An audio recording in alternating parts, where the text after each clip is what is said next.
All right, I'll just get straight to it. My name's Mark, and I never thought I'd be writing something like this, but here I am. I've been married to Lisa for about 7 years now.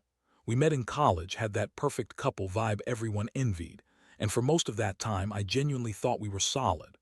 But as life went on, I started noticing little things. She'd be more distant, snapping at me over small stuff, canceling plans last minute, and always had some excuse about work or feeling tired. At first, I brushed it off. Everyone gets stressed, right? But then the signs got more obvious, especially her phone. She'd be super secretive about it, hiding it when I entered the room, deleting texts, and even changing passwords on her accounts. We decided to go to couples therapy last year, thinking maybe it was just a rough patch.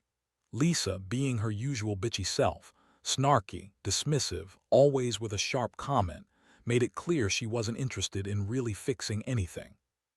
She'd roll her eyes whenever the therapist brought up issues, and I felt more like I was talking to a brick wall than someone trying to save what we had. Still, I kept pushing, hoping she'd come around, that maybe she'd open up. But behind the scenes, I started catching little hints, odd messages, strange numbers, and once I saw her phone light up with a message from someone named Jake that was clearly more than just a friendly hey. Then one day I decided to do some digging. I took a chance and sat at her laptop when she was in the other room. I didn't plan to find anything, honestly. I just wanted to see if she'd slipped up. I got on her email, her social media accounts, but there was nothing glaring, yet. But when I opened her email to print some insurance forms, I noticed a folder labeled Appointments with a subfolder called Counselor.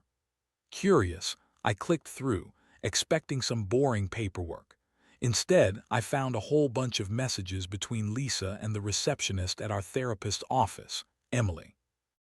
They weren't just scheduling sessions, they were talking about their dates, secret plans, and Emily even called Lisa beautiful in one message. My stomach dropped. I couldn't believe what I was reading.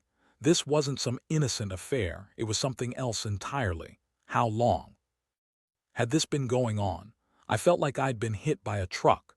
I scrolled through and saw how Emily, the receptionist, had been guiding Lisa into what clearly looked like secret meetups, ways to bypass the therapy sessions, ways to keep everything hidden. The messages weren't just about scheduling either. They had flirted, complimented each other, and Emily even hinted she wanted to take things further after the sessions. I felt numb. My mind raced, trying to process how I missed all of this, how my wife had been lying to my face for months. I kept thinking about the last argument we had, the fake smile she'd give me, her dismissiveness, how I'd believed she was just tired or stressed, and now I saw she was screwing around with a woman who was supposed to help us fix things.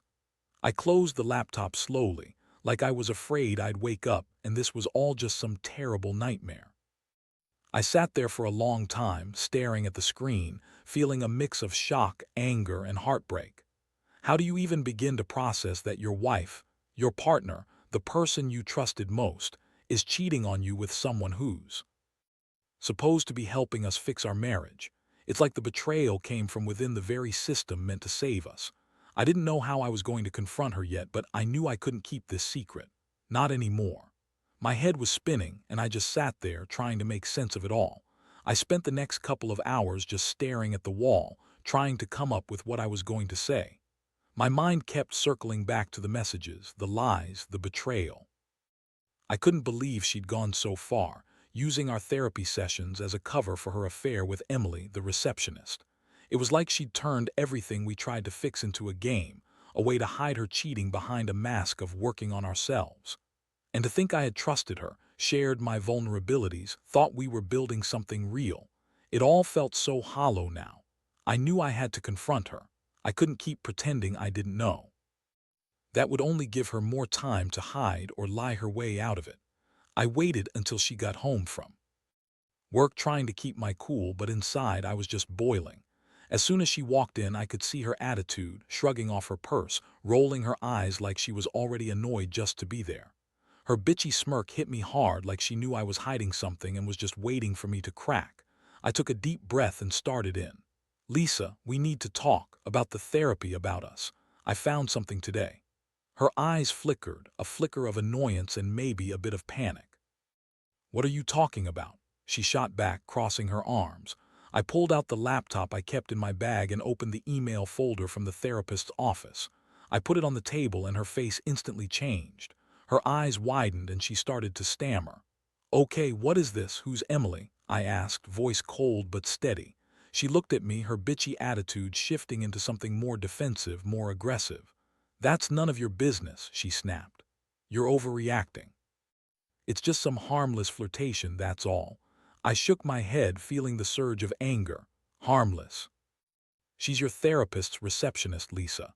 She's been texting you behind my back, planning secret meetups. How long has this been going on? Her face twisted into a sneer. "You don't know what you're talking about. You're just paranoid. Maybe you're the one who's been cheating on me with all your little suspicions." That was the moment I realized how well she'd lied, how skilled she was at turning everything around. I felt a mix of rage and heartbreak all at once. I told her I saw the messages, that I knew she'd been lying to my face, hiding an affair. Her reply, an eye roll, a dismissive wave of her hand, and the classic, "You're overreacting. I don't have to explain myself to you. I've been under a lot of stress lately." But I wasn't buying it anymore. I'd seen enough. I told her I wanted an honest answer now, and if she kept lying, I'd be out the door faster than she could blink. Her tone got bitchy, sharp, almost sarcastic. "Fine, you want honesty. Yeah, I've been seeing Emily. She's fun, okay? She's not some pathetic, boring wife like you. She makes me feel alive, something you haven't done in years." That cut deep. It was worse than I expected, worse than I thought I could feel. I felt a cold rush of shock, then a wave of rage. How dare she say that? After everything we built, after the years of trying to patch things up. That was the moment I realized that this wasn't just some fling.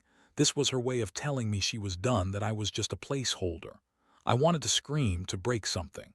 But I held back, just staring at her, feeling my blood boil.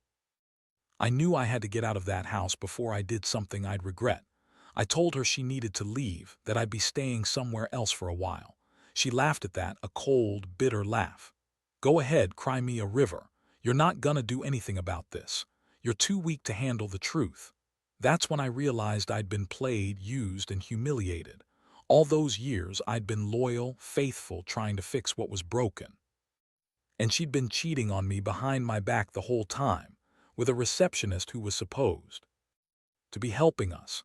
As she packed her things and stormed out, I couldn't help but feel this strange mix of relief and devastation. I was finally done pretending I didn't know, but inside it hurt more than I ever thought possible. The trust I'd had in her was shattered, replaced with a bitter realization. Lisa never loved me the way I loved her. She was just using me, and now she was gone, leaving me to pick up the pieces of a life I thought was real. That day, everything changed. I knew my next move, but it would take time to process what had just happened. After she left, I sat on the couch for a long time, just staring at the door she'd slammed behind her. My mind was a jumble of emotions: anger, sadness, betrayal. I kept replaying her words, her sneering face, and those messages from Emily. I felt like I'd been punched in the gut, then kicked while I was down. I thought I knew her, thought we had something real. Turns out I was just fooling myself. The woman I loved had been hiding a whole other life, one built on lies and cheating. I knew deep down I had to do something. I couldn't just let this go. I had to find out how long this had been going on, what else she'd been hiding, and how to get my head around everything. I decided to go back to the office the next day to find out more. I wasn't just angry. I needed to see if she'd left anything behind, if there were more clues I'd missed. Maybe if I looked through her phone or her email again, I'd find more details. I felt like a detective trying to piece together a puzzle I never wanted to solve. When I got to her office the next morning, I noticed Emily was there. She looked surprised to see me, her face flickering with a mix of guilt and defiance. I didn't hold back. I confronted her right there, told her I knew everything. Her face blanched for a second, then she tried to brush it off. "Look, I didn't mean for this to go this far," she said, voice trembling slightly. "I liked her, okay? She's fun, she makes me feel alive. I never meant to hurt anyone." I wanted to scream at her, tell her she was just a cheap slut playing with fire, but I held my tongue. I knew I needed to stay calm, to think clearly. I then turned my attention back to Lisa's things. I found a small USB drive she'd left on her desk. I plugged it into my phone and started digging through her files. That's when I found even more evidence, photos, screenshots of texts with Emily, plans for their next meetup, even more flirtatious messages trying to hide their affair from the world. It was all there. I felt numb again, the reality sinking in deeper. She'd been lying to my face for months, maybe longer. All those nights she claimed she was working late or just tired, she was with Emily. I could almost hear her snarky voice in my head telling me I was paranoid, that I was overreacting. Now I knew better. Over the next few days, I stayed quiet, but I was gathering my strength. I knew I had to decide whether to confront her again or just cut ties and move on. I was angry at myself for trusting her so blindly, but also angry at her for being so selfish, so cruel. I couldn't believe I'd been this blind, that I'd let her get away with all of it. I thought about everything we shared, our home, our plans, the future I thought we were building, and how it all crumbled in just a few hours. I felt like I'd been betrayed by the very system meant to help us, by the person I thought was my partner. One night, I finally reached the point where I knew I couldn't keep it inside anymore. I called her, told her she needed to come back and talk. She showed up later that evening, her face trying to look innocent, but I could see right through it. I confronted her again, this time more directly, more brutally. I told her I knew everything, how long she'd been lying, what she'd done. Her response was to deny it all, to call me crazy, to say I was making a fuss over nothing. But I had the proof now, and I wasn't going to let her spin her way out of it. Then, something unexpected happened. Instead of breaking down or begging for forgiveness, she got angry. She told me I was overreacting, that I was a controlling bastard, and that I never made her happy anyway. I felt a sick mixture of disgust and relief. Disgust because I realized how superficial our entire marriage was, and relief because I finally saw her true colors. She was a manipulative, bitchy woman who used me and then threw me away. I told her to leave for good this time, that I didn't want her in my life anymore. And she did, storming out, cursing under her breath. That night, I stayed up thinking about it all. I felt betrayed, humiliated, and angry. But I also felt a strange sense of liberation. I finally saw her for what she really was, a liar, a cheat, and a liar again. I knew I had to pick up the pieces and move on, no matter how painful it was. I'd lost my wife, sure, but I gained clarity, something I wish I'd had months ago. I learned that sometimes the worst betrayals come from the people closest to us, and that once trust is broken, it's nearly impossible to rebuild. But life moves forward, and I'd have to find a way to do just that. The days that followed were some of the hardest I've ever experienced. The house felt emptier than ever, and every corner seemed to echo with her absence. I kept thinking about all the moments I'd taken for granted, all the times I'd believed her lies, and how she'd used our marriage as a cover-up for her own selfish desires. It was like waking up from a nightmare I didn't want to end. I'd never felt so betrayed, so humiliated. But amid the chaos, I knew I had to do something, something to regain control, to show her that her actions had consequences.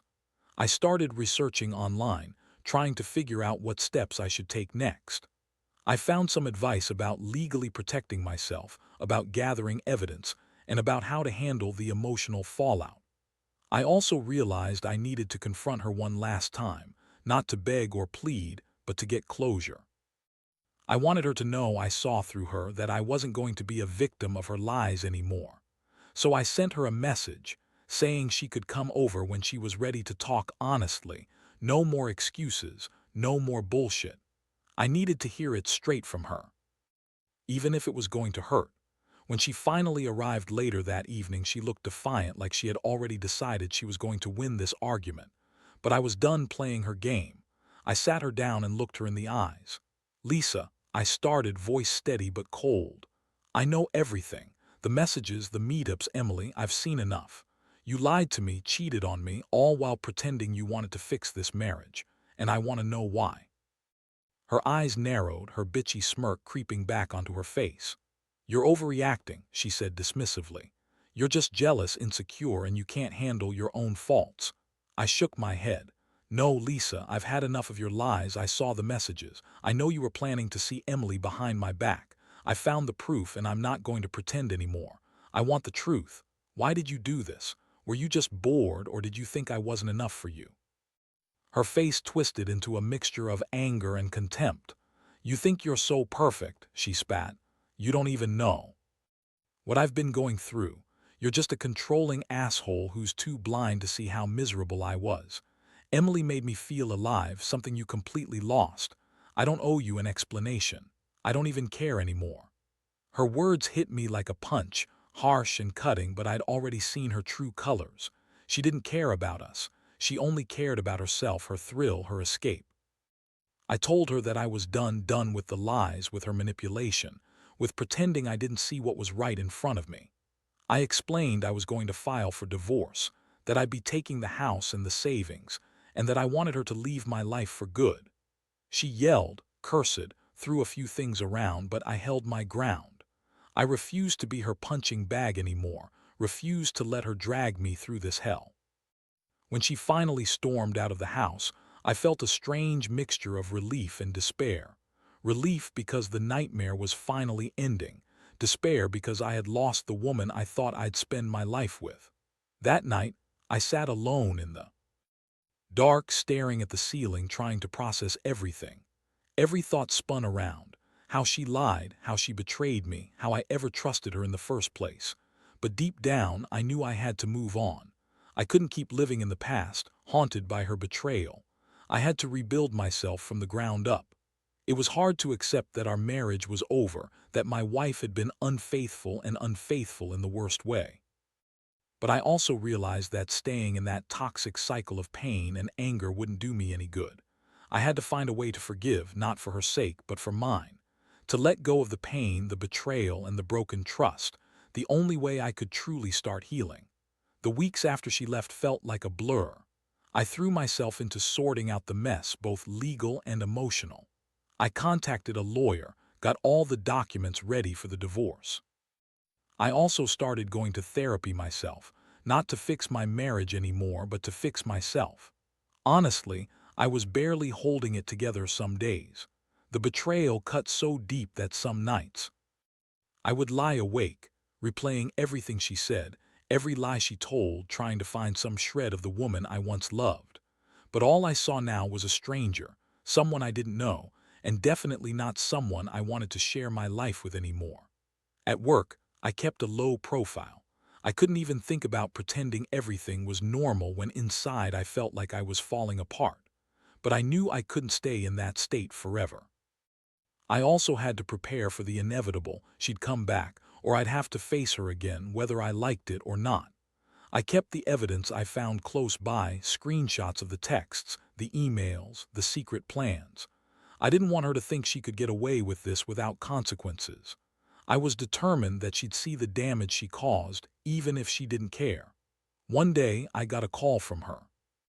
I didn't pick up right away, but I knew it was her, probably trying to manipulate me, maybe to guilt me into taking her back. But I was done with her games. When I finally answered, her voice was shaky, almost desperate. She wanted to meet, to talk, to fix things. I told her straight, no more lies, no more secrets. I explained I'd made my decision, that I was moving forward with the divorce.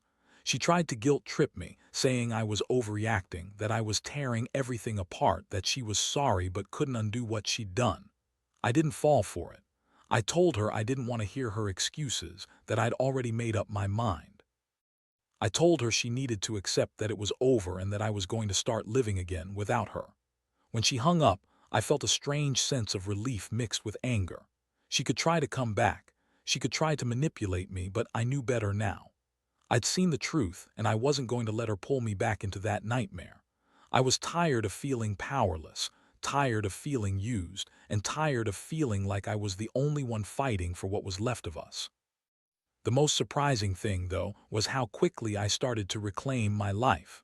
I signed the divorce papers, moved into a place of my own, and began reconnecting with friends I'd drifted from during our marriage. It wasn't easy. There were days when I'd feel like breaking down, but I kept telling myself it was for the best. I didn't want to be the guy who got cheated on and stayed bitter forever. I wanted to be better, stronger, wiser. I realized I'd wasted too much time trying to fix something that was already broken beyond repair. The trust was gone, and I had to accept that. It hurt like hell, but I knew that holding on to her was only hurting me more. Looking back, I wish I'd seen the signs earlier, but I also know that sometimes you have to go through hell to find your way back. I learned that trust is fragile, that people can surprise you in the worst ways, and that revenge, while tempting, doesn't fix the pain. So I opted for healing, for moving forward, and for never letting someone's betrayal define me. It's still a process, and I'm not perfect. Hell, some days I still feel angry and betrayed. But I'm also starting to think about what's next, about rebuilding a life that doesn't include lies, cheating, and selfishness. And honestly, that's a kind of freedom I never thought I'd find after all this chaos. Now, looking back, I realize how much I've grown through all this. At first, I was just a guy blindsided by the woman I loved, feeling like the ground had been pulled out from under me. The pain was raw, the betrayal gut-wrenching. But over time, I learned to disentangle myself from the anger, from the heartbreak. I understand now that sometimes life throws you into the fire, and you have to come out stronger on the other side. That's what I've tried to do, rebuild from the ashes of what was broken. One of the biggest lessons I've taken away is how important it is to trust your instincts. I ignored the early signs, dismissed my doubts, and that gave her more room to hide her lies. If I'd listened to that little voice telling me something was wrong, maybe I could have saved myself a lot of pain earlier. But I also learned that no matter how much you want to believe in someone, sometimes the truth is right in front of you, and you just have to be brave enough to see it. I've come to accept that she's gone, and that's okay. Not because I'm glad she betrayed me, but because I finally understand that I deserve better, that I'm worthy of honesty, respect, and someone who truly cares about me. The hurt will never fully disappear, but I've realized that it doesn't have to define me. I can choose to heal, to move on, and to be better for myself. Now, I focus on rebuilding my life, my career, my friendships, and myself. I've started dating again cautiously, but I'm learning to trust again slowly. It's not easy, but I know I'm stronger than I was yesterday. I've learned that even after the worst betrayals, life can still go on. You just have to decide what kind of life you want, one filled with pain or one filled with hope. I tell this story not for sympathy, but to remind anyone out there who's been betrayed that it's possible to come back from it. To say that you're not alone and that even in your darkest moments there's a way forward. It might not be quick and it might not be easy, but healing is real. And someday you'll look back and see how far you've come. That's what I hold on to now, the hope that even after darkness there is light.